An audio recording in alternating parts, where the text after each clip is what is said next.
on a program that you may have missed on KSJE, and it's provided as a free service of this radio station.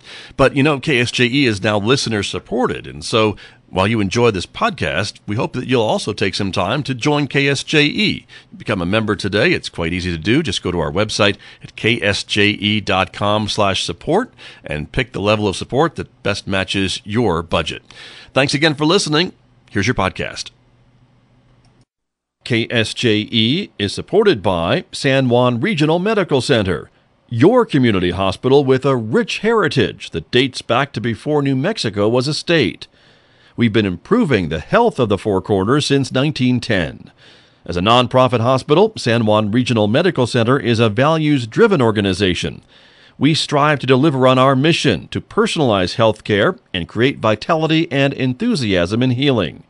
We are here for you when you need us, offering a comprehensive range of inpatient, outpatient, and emergency care services. Let me turn to my guests who are here with me in the studio to talk about San Juan County, and representing San Juan County, Jordan Richards is here. He is a division chief from San Juan County Fire Department. Good morning. Good morning. Thanks for being here. Oh, thanks for having me. Appreciate you coming in. Allie Rye is here as well from the San Juan County Office of Emergency Management. Good morning to you. Good morning. Thank you for being here as well. Thank you for having us. Good to have you here. And Devin Neeley is here on KSJE. He is the Public Relations Manager now for San Juan County. Devin, welcome. Good to have you here. Thank you so much for having us, Scott. You bet. Great to see you and have you here as well. Jordan, let me start with you a little bit, talking about the fire season. We had a great snow year, and so that's what brings you here to talk about fire danger, because things are starting to grow and bloom, as you can hear in my voice. Right. And what does that mean for you and your members of the fire department? Well, hopefully it means that we are not quite as busy, but unfortunately what it tends to mean is that people let their guard down.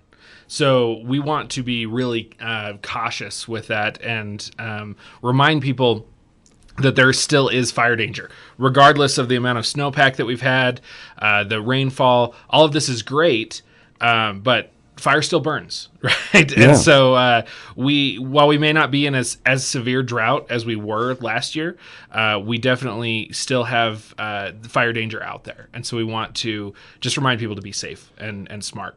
And I think as the temperatures do warm up, things are going to dry out. At least they have a tendency to do that, right? Absolutely. So everything that's growing right now is then going to be the fuel for fires perhaps in a month from now. Absolutely. Yeah, exactly. And we've already seen evidence of that. Wind season has been here and definitely has kicked up some pretty good sized fires already. We've had a couple that have been over several acres already this season. So right, definitely something that we want to be mindful of. And so as folks are maybe looking this spring, as the weather does get nicer, to get out, maybe do some work in the yard, is that fire mitigation always something to be aware of, and watching for brush against your home or near your home, especially out in the county, I suppose? Yeah, so what you're referring to is defensible space. That's what I'm talking about. Yeah, yes, we want to make sure that we have that defensible space. Really, really important, especially as we go, a good rule of thumb, 50 feet if you can get it. We recognize that that's not always possible, but that's a good rule of thumb. And building that defensible space is super important. One of the things that as you're doing that and creating that defensible space, as you're building up that brush that may need to be burned off, just call us for a burn permit. And we make that recommendation daily, even on the weekends. You can also check our Facebook page, Twitter, Instagram. We push out that information every morning between 7 and 8 o'clock. And you're looking at weather conditions, I guess, when you make that recommendation, right? As to whether it's a burn day or not a burn day. Exactly. We look at weather conditions, especially wind conditions. Right. That's obviously a huge factor. If it's not going to be a windy day, maybe some rain, hey, go ahead, burn it. Right. We always kind of tease on those days that it's like 90%, rain, and it's, if you can burn it, go for it. On those days, that's right. Yeah.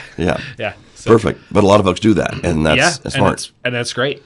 And after this winter, we may see a lot of places that were growing, things were growing that weren't growing for the last number of years. Exactly. Right. Yeah. Yeah. We're definitely going to see a lot more growth this year. And I think it's great, but also definitely something to keep in mind as far as when to burn, how to burn. And you can check our Facebook page, all of our social media sites for that information. And I know you're here representing the San Juan County Fire Department, but this advice is certainly good for anyone, whether you live in the county or in any of the 3 cities or 4 cities, pardon me, Kirtland, Yes. But anywhere else, to think about your property, especially if you're in some of those fringe areas that are really more wildland type than urban. Right. Yeah. So all of the different agencies around the county have their own burn policies. So, if you live in the city of Aztec, contact Aztec Fire Department. Same for Bloomfield Fire Department, City of Farmington. Kirtland, we cover Kirtland. So just give those agencies a call. And they have their own processes. Usually we're all on the same page, though, as far as when to burn, when not to burn. Okay, very good. Allie, let me turn to you and ask you a little bit about your job with San Juan County Emergency Management. And then we mentioned all the snow pack and rain and water that we've had this winter. And so that means lots of great things are growing and maybe a little less drought conditions here in San Juan County. But it also means the potential, I guess, for if the snow melts very quickly, lots of runoff and potential flooding. You're not too concerned yet, but you're keeping an eye on that, right? We are. We're staying very aware. I do want to kind of address, so a lot of people don't think that we're not in drought anymore. Whenever you look at the National Weather Scale, they actually scale it anywhere from a D5 to a D0. And we're actually still sitting at a D3. So we are actually kind of considered still in drought. Right. A lot of people think because we got all this moisture and all this rain and snow and stuff that we're good. But not as severe, right? It's a little better, right? We're not as deep red as we used to be. Correct. On the now map. We're kind of more of a little bit of a yellow. Yeah, right. So the big thing behind that is the moisture isn't penetrating the ground. So we're not getting it into those deeper levels. So we are seeing, a little bit more of it evaporating, not just completely running off. So we are prepared. I have Devin with me here today, and we kind of wanted to kind of address the fact that we are staying ahead. We are looking at putting out, information in the event that we do start to see different characteristics and stuff come about. Certainly the rivers are looking healthier. They are. Than we've seen them in a long time. They are. They are flowing. And I guess the thing that you're watching is the temperatures in the mountains, I suppose. We are. Because we want that slow, steady melt, not anything like we don't want 80-degree temperatures in Durango next week because that will cause some problems, perhaps. Right. So we're liking the fact that it's still staying cool in the evenings. Right. It's keeping that moisture up there, still staying frozen, and we're not worried about runoff at the moment. So yes.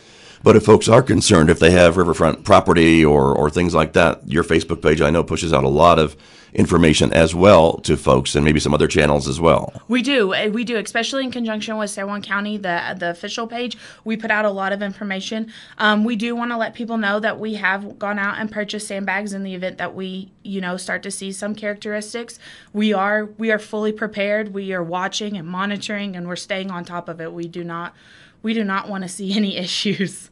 And I hate having to talk about this on the radio because we've been wanting moisture for so long, and snowfall and snowpack and all these things, and with it, it's a mixed blessing because we get all that snow we can see in the mountains, but if it comes down too quickly, it causes the problems we're talking about. It does.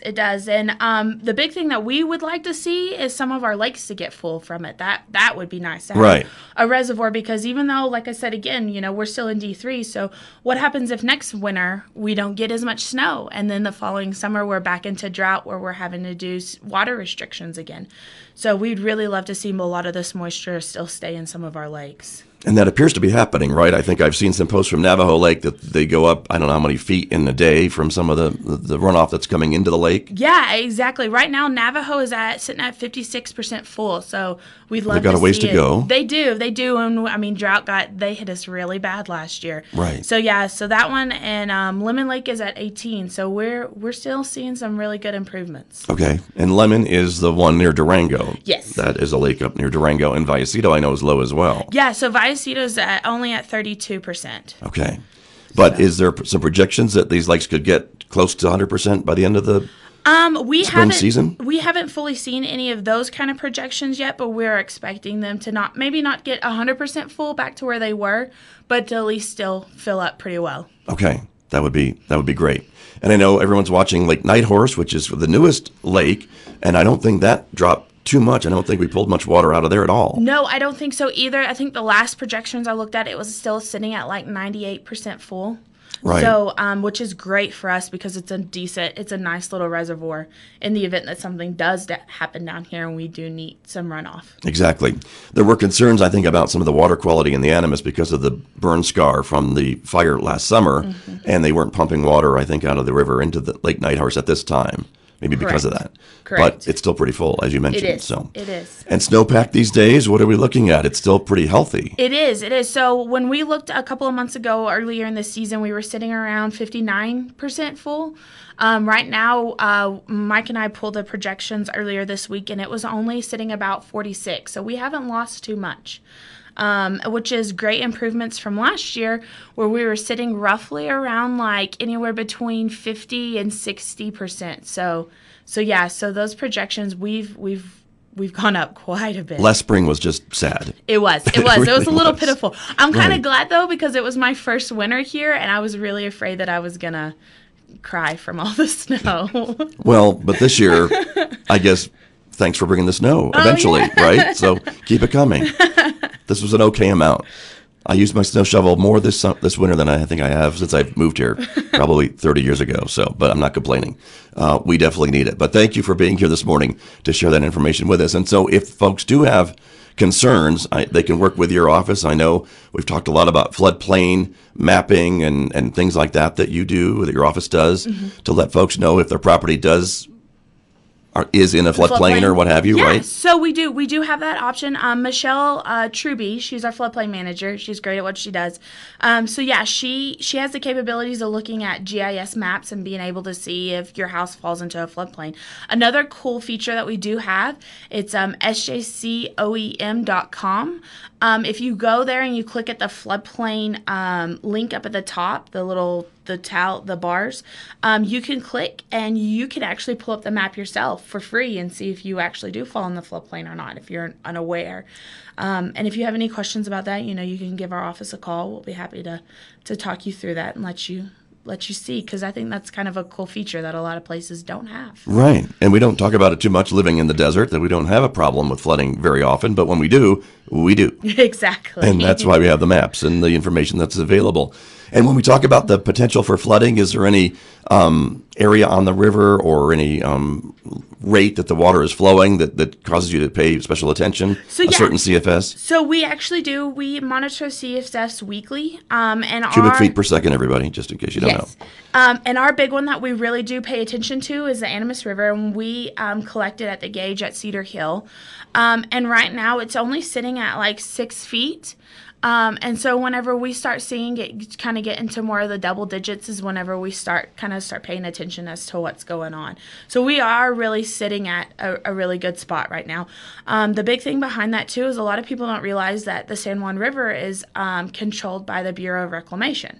So they do release off of Navajo. Right. They do release off of Navajo, and so they have been in conjunction with us. They've been monitoring everything.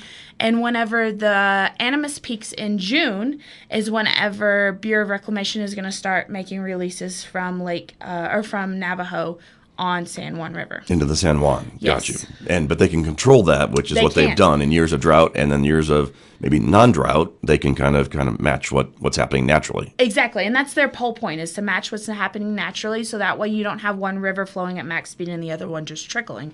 And then in the event that San Juan River starts to we start seeing issues come out of it, they'll be able to contact us, or we can contact them, and they'll start drawing back on how much they release. Okay, very good. My guest this morning from San Juan County, we were talking about some of the issues facing San Juan County this spring. We're getting some messages of good morning and hello on our Facebook page. Hello, Mesa, Arizona. Nice to have you along with us, so thanks for watching. And there you go. Is that your family, Jordan? I don't know. It could Maybe. be. It could be. That's my hometown. Okay, well, there you go. Jordan, let me turn back to you a little bit about the fire department, because part of your title is recruitment, and so always looking for more firefighters for San Juan County? Absolutely. We need firefighters. So San Juan County Fire Department is a combination fire department. So we have a few paid staff, but the majority of our department is volunteer. We have just over 200 volunteers right now. And around the county, they cover 2,400 square miles out of 10 districts, 23 stations, and we're a busy service. I was going to say, I want people to maybe think about that distance that you just talked about. I mean, that's a huge amount of land to cover with mostly volunteers. Yeah, absolutely. We have huge amounts of area to cover, and a lot of people in that area. Right. You know, one of our bigger districts, in fact, I think it's our biggest district, District 11, is down in DZ, and I have 5 volunteers out there. So if you live in Huerfano, DZ, anywhere like that, please call. Right. I need How many volunteers would you like out there. to have? I would love to have 20. I would love to have 30, as many as I can get. Those 5 people are responding 24/7. I suppose, very right? Busy. Yeah, they're very busy, and they're very dedicated out there. Those guys that and girls that are responding out there, man, they are very, very dedicated, and they hit as many calls as they can. But they're also a pretty busy district. 550 runs right down the center of their district, and so man, we get lots and lots of stuff off of the highway there. Sure. So if you're in that community, please, if you're looking for something to do, right? We offer all the training. We have lots of different benefits for our volunteers, including stipends. So they actually do get paid per call. It's when people hear volunteer, they think, oh, well, I'm just throwing my time away. That's nothing could be further from the truth. One, you're serving your community, which is awesome. And 2, you're making a little bit of money. We have a cap that we, by law, can not pay a volunteer over, but that's $15,000 a year. So it's not going to pay all the bills. But but nothing to sneeze at either. Yeah, sure, it's that's a right. pretty decent chunk of change. So what you're saying is, if I'm a volunteer and I was going to call, I would get a certain amount of money for responding. You would get $10 for that stipend, right? And that can add up over the year to as much as $15,000. Exactly. Right. Gotcha. And then we also have retirement options. We have different kinds of insurance coverages that we offer for our volunteers. So in addition to the training, to me, the training is the biggest benefit that we offer. Mm-hmm. All of the training is done through San Juan College, and we provide national level certifications. So the training that you receive at San Juan County as a volunteer firefighter could take you anywhere nationally to work as a career firefighter. So while you may not be seeing immediate monetary benefits, your volunteerism is going to pay out in dividends. Right, which is amazing. And so folks are interested in wanting to learn more about becoming a volunteer, and the need, I would think, is needed in all districts. Constant, all over the place, yeah. Even if they live in the cities, we have out-of-district volunteer options. So even if you live in the middle of Farmington, you want to come volunteer for us, City of Farmington doesn't currently have volunteers. So come and volunteer for us, and we can absolutely make use of you. Sure, but there are several districts surrounding the city of Farmington that if I live in the city, I could respond to a call in minutes. Yeah, absolutely. We have districts all over. District 1 in Kirtland, 4 La Plata, District 8 Hart Valley, and Flora Vista. We've got them all over the place. Every place. The whole county's covered. That's for sure. Yeah. And so, what's the process to call you? Is there application process? All that? Yeah. So you can visit our Facebook page. There's a link to go to our website where you can fill out a little information card that sends your information directly to me. Goes right to my email, and then I call you back as soon as I can. Usually same day if I can. Or you can call our office. That's 334-1180. Or you can always just call me. My phone number, 386-8206. That's my personal cell phone number. Call me, please. Don't call him now because it's on the radio, but when he's done, you can call him. Please call me. Maybe don't call him at 3 in the morning. Devin's shaking his head. Okay. It's a county phone. Well, there you go. Blow Everybody it up. can have the number. Blow it up. Care. There you go. Don't call me now. Don't call me now. But please call. I mean, that's the easiest way to get the process rolling is just to start the conversation. And I want to ask you too about the types of jobs, because everybody doesn't have to be lugging around a fire hose and in the heat of a fire. There are other positions that people could be helpful, whether it's traffic control or something else, or dealing with reporters who show up on scene and ask silly questions. Right. That's Devin. Yeah. That's what he does. We call those media avoidance. No. There's a place for everybody on the fire department. Legitimately everybody. I don't have to drag an 80-pound fire hose necessarily. No, right? absolutely not. Whether it be administrative, we need somebody to help us with our paperwork. We need people to help us keep our stations clean. We need people to drive our trucks. If you're interested in driving the truck, I could drive a fire. Are you saying I could drive a fire truck as a volunteer? Drive a fire truck. Well, there you go. I know. All right. How do you get better than that? Right. We have EMS support members. So if you're not interested in crawling around and burning buildings, that's okay. I get that. But the majority of the calls that we run are medical. Probably between 85 and 90% of the calls that we run are medical calls. So if that's what interests you, again, we train you. We give you those national certifications that are good anywhere. And so it really, I mean, like I said, that training is just a huge benefit. Right. So again, I think it's a volunteer job that could be done by almost anyone. And what's the minimum age you need to be to be a volunteer? 16. Yeah, you can start at 16 as a junior member. Okay. Yep. There you go. Can't drive the fire truck at 16. Probably can't do that. I'm All sorry. right. That's okay. But once you turn 18, you learn everything about the fire truck over those 2 years, and then 18 on the road. They'll get you in there. Yeah. Okay. Very good. Yeah. And thank you very much for being here. And thank let you. me turn to Devin Neeley, who is here, and is how long have you been on the job now, Devin? 6 months. 6 months, Yeah. and here you are. And so talk to me a little bit about that, because that's been a transition. I think folks would remember you from a lot of media appearances, whether it's other radio stations or KOBF, Channel 12, Channel 4, and now here you are. It's been a big change. Wearing a different hat. Exactly. Moving into government has been a big change for me, but I've been enjoying it a lot. It's really a change of pace for me. It's not quite as fast as TV or radio might be, but it's really been an eye-opening experience, a fun experience to get into this space where I'm working with Allie and Mike Mestis over at the Office of Emergency Management. I'm working with Jordan at the fire department to make sure that all of these different county organizations are on shows like yours, and the information gets to the right people. So, as Allie mentioned before, we're already looking toward the possibility of some runoff problems later on this season, and so we're putting those communications plans in place to make sure that everybody in the county is well aware. Sure. And again, how important is that to be able to communicate directly to the public, or to use the media to get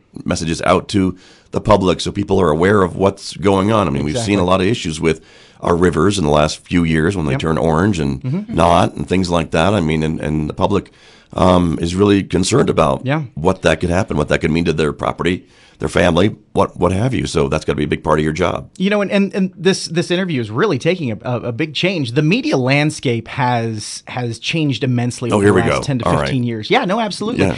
But now governments and these organizations, the fire department, the Office of Emergency Management, they have a direct link to the citizens through the Facebook pages, through the Twitter accounts, things like that. Right. It's changed the face of communication from government to the people, and frankly, it's very important in an area like this where there are very valuable media outlets like KSJE, but we also have to have multiple ways to get the information in the hands of the people. Sure. Well, and again, we're here today because we've booked you guys, and you're here talking on the radio station. But if something were to happen tomorrow and we can't get you back on the radio, you can still talk directly to your constituents through your social media, through your websites, through whatever else is at your disposal, which is, I think, a great tool. So is it worth, at this point, plugging our Facebook pages, our of Twitter course. accounts? Yes. San Juan County Fire Department has their own Facebook page and Twitter. The Office of Emergency Management has their own Facebook page and Twitter. The San Juan County Sheriff's Department has their own Facebook, Twitter, and Instagram. San Juan County itself has a Facebook page and a Twitter account, as well as McGee Park Riverview Golf Course, and I'm missing one. Uh-oh. What? I have another one, but that's okay. You have another one? Okay. I'm sure I do. You'll remember it when we go off the air, but that's okay. But a great tool. I mean, again, and a great way for folks to reach out and communicate. Let me ask the two of you same kind of questions about being able to communicate directly with your constituents, with folks who live in San Juan County. How useful is that, Jordan, in case of an emergency for evacuations or whatever, right? It's enormous. We have options like reverse 911 where we can call people, but in my experience, Facebook and Twitter is the way to go. I mean, I can put something up on Facebook and I immediately text the two of these guys and they're putting it on their page, so we work really well. And Jamie over at the Sheriff's Office, we all work really well to share that information. And it also allows us to get the same information out there consistently. We're not just kind of shotgunning and sending, Devin might have one piece of the story and I might have another. We all make sure that we're consistent, and then we get that information out in a really timely fashion, whereas historically we wouldn't be able to do that. Right. I can remember just, even maybe 10 years ago that if you wanted to get information out to the public, it may take, and you may read about it next morning's newspaper, for heaven's sakes, and not be able to know what was going on in your neighborhood until then. Exactly. And today it's a lot different. Yeah. And that's important. Is that something that you feel is important, to be able to let folks know quickly? I mean, I know your first goal is to put out the fire or deal with the emergency, whatever it is. Right. But then secondly, I suppose it's got to be public information. Yeah, absolutely. We want to keep our public informed. And that it helps us on multiple avenues. By keeping them informed, we're able to minimize the traffic in that area. People are really responsive to, hey, there's a car accident here, please avoid it. And hey, the traffic shuts down. Same thing, it helps us minimize 911 traffic. We don't need everybody calling in the call that we're already aware of, right? And so when we're able to put that out, well, people are able to say, okay, they're already aware of it, they're handling it, and they can kind of move on with their own lives. And then it helps us just keep the public informed. And I think that's such an important piece of what we do. At the end of the day, we're here because of the public. We're public servants. This is what we want to do. And so we want to keep them as informed as we can. Very true.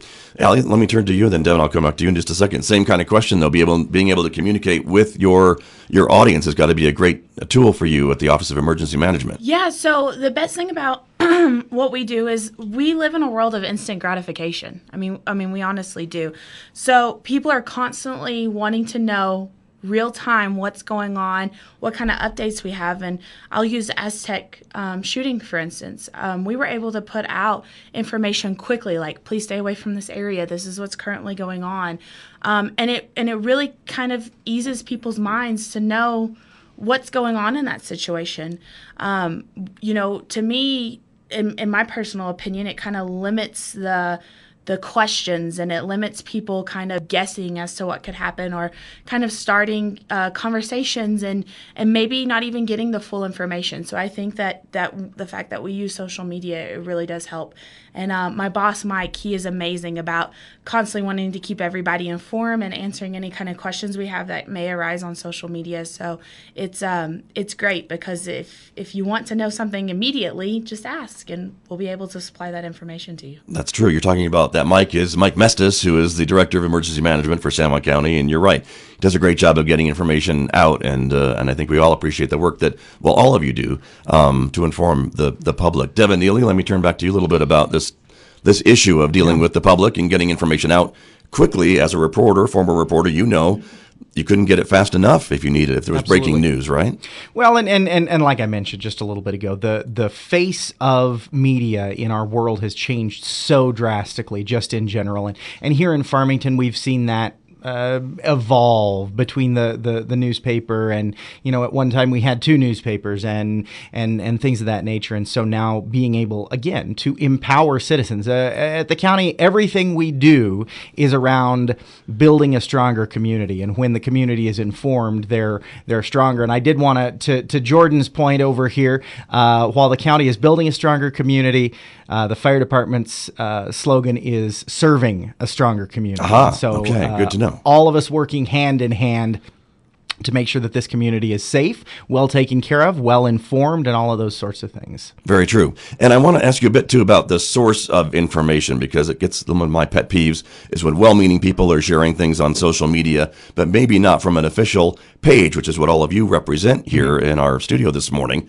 But maybe they're sharing stuff from their neighbor's cousin's milkman down the street about what they think is going on. But maybe the better thing would be to share what's coming from the official fire department page or emergency management page or San Juan County page. Absolutely. And we strive to make sure that those social media accounts are reputable, are credible, you're always going to have the correct information, or as correct as we have at that time. If it's not, you'll fix it. Correct. Or update it. We make sure to update our posts so that if you see something posted from San Juan County, New Mexico, from the San Juan County Fire Department, from the San Juan County Office of Emergency Management, that's information that you can trust. And we also hope that people not only value that information, but share that information, because within your sphere of influence, we value that engagement to your sphere of influence, because we may not be able to reach those people directly. Very true. Very true. Well, I can't thank you all enough for coming in this morning to talk with me about these very important topics. We'll be watching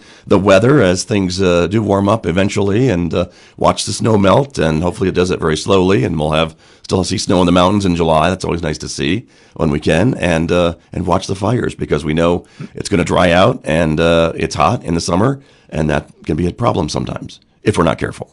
So thank you all very much for being here. Thank you. Thank you, Scott. All right. Thank you all for coming in. My guest this morning from San Juan County here on KSJE. Back with more in just a moment, everyone. This program is supported by San Juan Health Partners Urology, providing a wide range of personalized services for the whole family, including children. Our caring professionals are dedicated to helping meet your urology health needs with skill, experience, and service you need. For a complete listing of our services and to learn more, visit sanjuanhealthpartners.com or call 505-609-6300. San Juan Health Partners Urology, a division of San Juan Regional Medical Center. Thursday morning here on KSJE. It's time now to check in with Jason Calcote from Citizens Trust and Investment Corporation to talk about the economy this week. Jason, good morning. Good morning. How are you, Scott? I'm all right. I sound worse than I am, so there you go. What's been going on? First quarter, right? Well, yeah. We wrapped up the first quarter a couple weeks ago now. So the first part of 2019, we had the Fed come out, and they said that they were going to be patient raising rates this year. We had a bit of a slowdown in the last quarter of 2018. And so they came out and they used words like patient. We've had this aggressive stance from them for a long time now. Right. Where they've raised interest rates for 5 consecutive quarters. Okay, that's right. They're quite a bull run for the Fed. So it was nice to see them come out and kind of see that this had really started to affect things. So they came out with a little bit of a more reserved outlook for 2019. Okay. So as a result, we had a great first quarter. Investor confidence was way up. The domestic and global equity markets experienced a really strong rebound in the first quarter. Again, we had that fourth quarter that was really kind of a disaster for last year. Most people ended up being down last year. Right. As a result. Right. So we could probably see that in the little chart I made, right? Right. Exactly. Probably. Exactly, So let's take a look at that, everybody, as we can take a look. As you can see, that fourth quarter numbers there after November, right? Yeah, you kind can of just really drops. see where it dropped hard. But then, it's really, that chart is a great argument for staying in the market and weathering out the storm. Which is what you always tell us. Exactly. So if you weathered out that storm, the S&P lost 13.5% in the fourth quarter. The S&P was up 13.7% in the first quarter of this year. Okay. So you essentially, if you stayed the course and didn't panic, you made everything back in the first quarter of this year. Interesting. So again, and to talk a little bit more about this bull market, it's been 10 years now, 10 years in March that we've had this thing going. Okay, So right. This is actually a record bull market for the S&P. Despite all of the geopolitical things going on, the stock market has been healthy for a long time. Right. And so this, just to kind of put it in perspective, we started out this 10-year run with the S&P at 683. Okay. We're now sitting at 2,900 for the S&P. Right. So it's a 412% return over that 10-year period. Annualized, it's about 17.6%. And again, the second strongest bull market ever. Any idea when the biggest bull market was? The biggest one? God, no, I don't know. What decade? I don't. It was the 90s. In the 90s? In the Okay, 90s. well, that kind of makes sense. Yep, we had the strongest bull market we've ever had. It was a 536% return, 21.6% annualized. So again, watching the news, you wouldn't think that the economy really is that healthy, but we're doing great right now, and we have been for a while. Okay. Towards the end of the quarter, we started getting a little bit of a bump in the road, and moving into the second quarter, really, we've kind of had some global growth fears come out. A lot of the economists are coming out and saying they're predicting a slower growth rate for the year, both domestically and globally. Okay. They're not using that R word yet, or are Not they? yet. No, not Okay. yet. Not All yet. right. But to speak on that a little bit, we did have a yield curve inversion at the end of the quarter. Okay. It was only for a day, but it was a full inversion. This partial inversion is going back and forth. Again, the yield curve, to call it a full inversion, we see the 10-year Treasury yield go lower than the 3-year yield, or the 2-year yield, really. Got it. Which shouldn't happen. Should not happen. No, Right. the idea behind bonds is the longer you go out, the more risky it is, so the more yield you're going to get. Right. When the yield curve inverts, it's the other way around, and the shorter yield you actually get higher returns on. So Right. it is an indicator of the big R word, a recession. It's happened before every recession for the past 7 of them. Okay. And the timetable is different for all of them. It could be a month, it could be a year, but it did happen before the recession, so I guess technically it predicted it. Right. Interesting. And we've seen that before. We saw that one more time. Didn't we see it late 2018 or something? Yeah. Yep. It partially inverted in late 2018. Okay, The that's what I 10-year thought. I took remember. over the 5-year. Yeah. Right. And that's still happening. Those two are still really close. I gotcha. But the 2-year is the really big indicator, and so far, Okay. it kind of bounced back from that. So again, you've got that in the mix. Kind of the Fed speak that's going on. Everybody's kind of hanging on every word of the Fed. Sure. But inflation's in check, and so their tool to raise interest rates is not really needed right now. And then you've also got the weaker Chinese economic data coming out. We've been in this trade war with China for seems Right. like forever Right. now. And then the increasing possibility that there's going to be no Brexit deal before that's the date on that. And so And that's been extended now to what, Halloween? I believe so. Yeah, Yeah, it's way so- out there again. So again, that really doesn't bode well for the economic outlook for the Eurozone. There's just so much instability there. So Lots of unknowns. Yeah, some Yeah. stuff to really watch out for Okay. in this year. What about oil? Let's talk Oil about that. is another big player right now. We've been on this 6-week bull run for the oil industry. Really, it's 6 weeks. It's been up the whole time. Very strong in the first quarter of this year. It's been up 30% on the year. Wow. We're currently at $63.89 a barrel, which is healthy by everybody's ideas behind that. And the flip side of that is we've had Russia come out now and say on Monday, actually, that them and OPEC are looking at upping production because the U.S. has such a big market share in the oil game right now. You've got Venezuela and Iran who are totally destabilized right now, and sanctions by the U.S. are really taking a toll on their output. Right. Right. And then Libya is another one, a big oil-producing country that can't stop fighting itself right now. Right. And again, their output is getting hurt. So the U.S. has really taken advantage of this situation for the past few months now.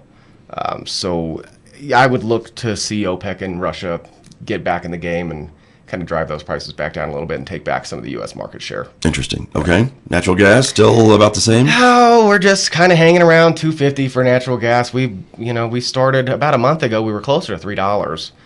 So natural gas has been on a little bit of a slide. We've seen some warmer temperatures come up, so the demand for it's not quite as high right now. Right. Okay. So maybe we'll get one more cold snap before things really warm up. Sure. Never know. And then, if all of this makes you nervous and you don't want any part of it, you do have the option of gold.